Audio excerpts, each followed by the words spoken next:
Welcome everyone. Welcome to Let's Talk Aesthetics with Dr. Salma. We are here at PADCON 2024.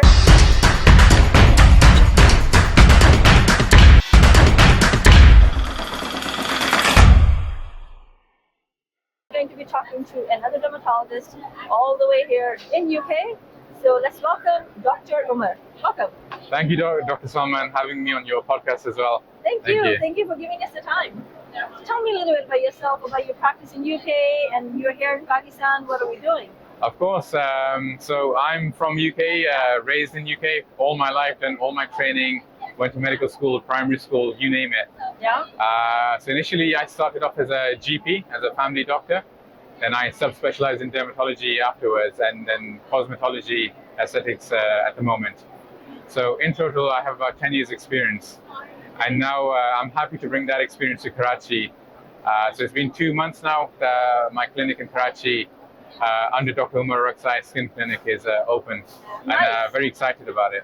Wow, well, that's something. Like, you went through all the schooling and you were working. How long were you working in UK? For about 10 years? 10 years in professional life, but all my life, basically. All your life, Yeah, pretty much. raised. That's the life of a doctor, isn't it? Yeah. Constantly traveling for education, learning, Yeah. new opportunities. So how long is the medical school in UK?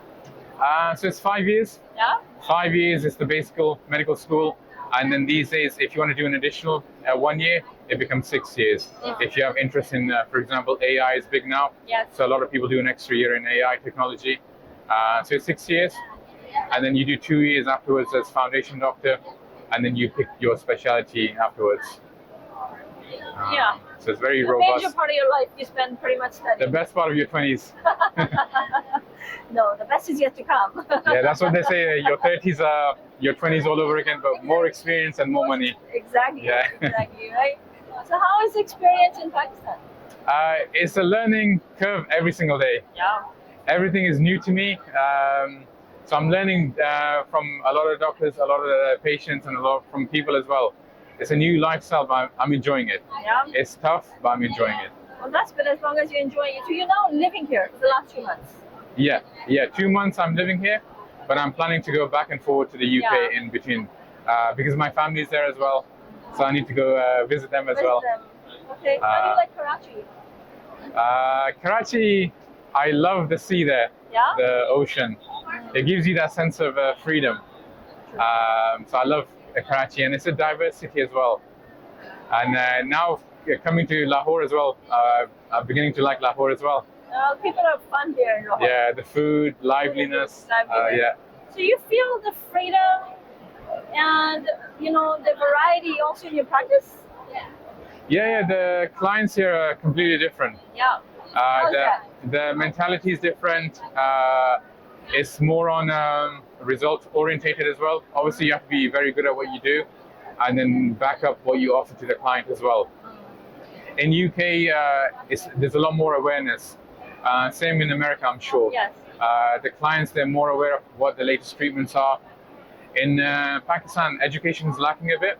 So that's what I try to do, educate people so they can make the best decision for themselves.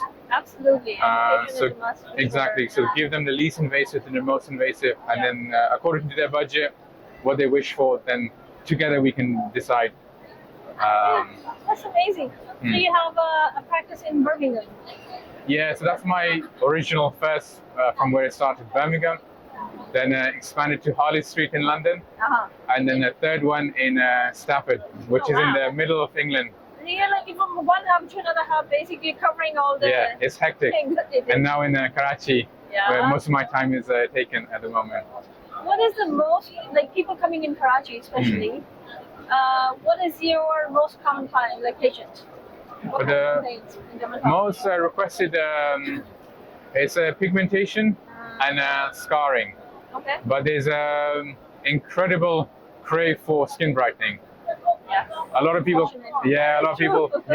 a lot of people they ask for how can my skin be lighter or brighter. Yes. So again, it goes back to education. We can treat the underlying cause for why they have pigmentation, but also focus on expectations and education as well. So what do you offer for melasma or acne? Because these are very common issues. Pretty much every single day you'll have at least few patients with acne. Yeah. Most of it's like you said, rightly said, melasma, pigmentation based. Yeah. So I like to start very holistic approach where you start with skincare, build the skincare so it's least invasive, give them 4 weeks minimum, then review them in 1 month, and then see what we can adjust. So if you want to add more invasive treatment, so microneedling, mesotherapy, some sort of laser. With melasma, you have to be careful not to irritate the melasma. So you can introduce chemical peels. So my personal approach is always start least invasive with the skincare, which is your bread and butter, the backbone of anything. And around that, add in other treatments. So what is the basics of skincare? Basically, what do you recommend? Skincare, always a cleanser in the morning. And again in the morning, whatever you do, whoever the patient is, sun protection. That's the number one thing. Especially for melasma. Yeah, melasma. And then as early as possible as well. Never leave it too late. If there's one takeaway message, sun protection. Sun protection. You heard it from him. Yeah. Sun protection is absolutely very necessary before you start anything else. Definitely. Absolutely, especially before patient maybe want invasive procedures, but sometimes they forget the basic things. Yeah. Skincare, a basic cleanser, a basic moisturizer, and a sunblock. And the other thing, Dr. Salma, it is in the long term, it's going to save you a fortune. Yeah. A lot of procedures you won't need if you start sun protection. You won't have wrinkles, pigmentation won't be there. It'll save you in the long term.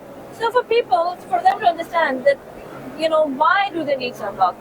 So how does it actually affect, the intensity of the wrinkles or how bad your skin gets because you don't use it? Could you explain a little bit for people who don't? Yeah, sure. So sun protection in basics, like you know as well, it comes in two forms, chemical and physical. Physical, it goes on your skin and it bounces the sun radiation.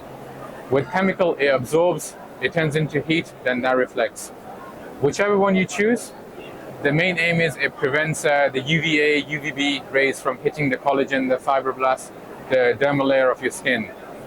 And that's the biggest factor for skin aging, UV radiation. And if you stop that, you'll prevent aging.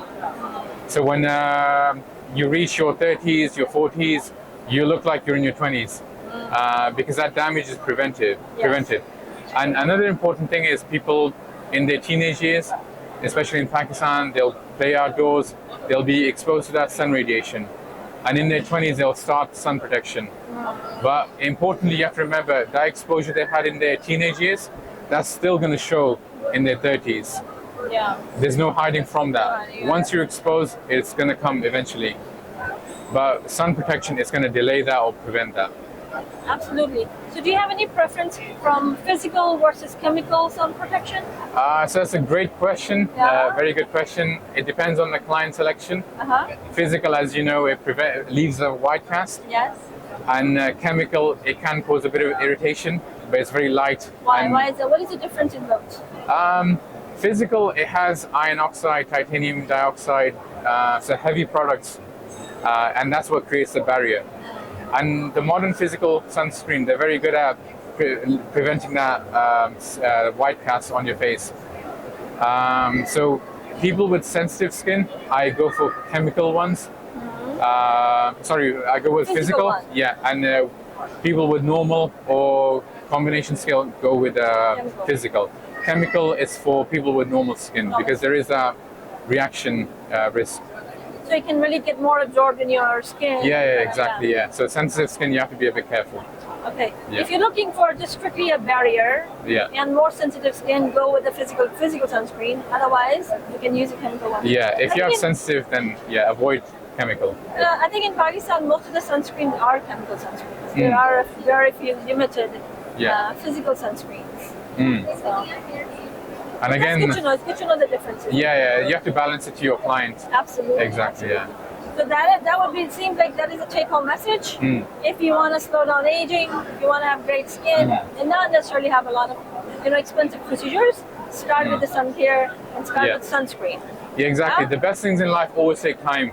Oh my gosh, you said it Yeah, right. yeah. The best thing in life are worth waiting for. Exactly, yeah. So don't rush the process. Exactly, yeah. I couldn't have said better myself. Yeah, definitely.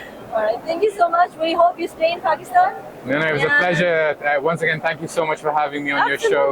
Absolutely. And Thank you so much. no, thank you very much. And you've come all the way from America as well. So I'm still hanging around here, so let's see. yeah. So yeah, we need more people, to kind of leave other countries and come back to our roots as well. No, definitely. And give back. Definitely, that's the Continue to educate people, and that's the whole try. And we are, and of course, the people are just amazing. Family, like big families. The hospitality, the food in Lahore. The food in Lahore, absolutely. Yeah. So the list goes on and on. So yes, it's not necessarily perfect, but at the same time, there's lots of pros.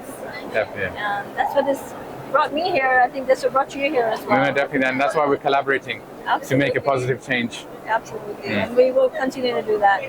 So your positive change is going to be sunblock. So make sure, even if you're not doing a whole lot of other things, start with a simple moisturizer, simple cleanser, and end with sunscreen. So there you have it. Thank you.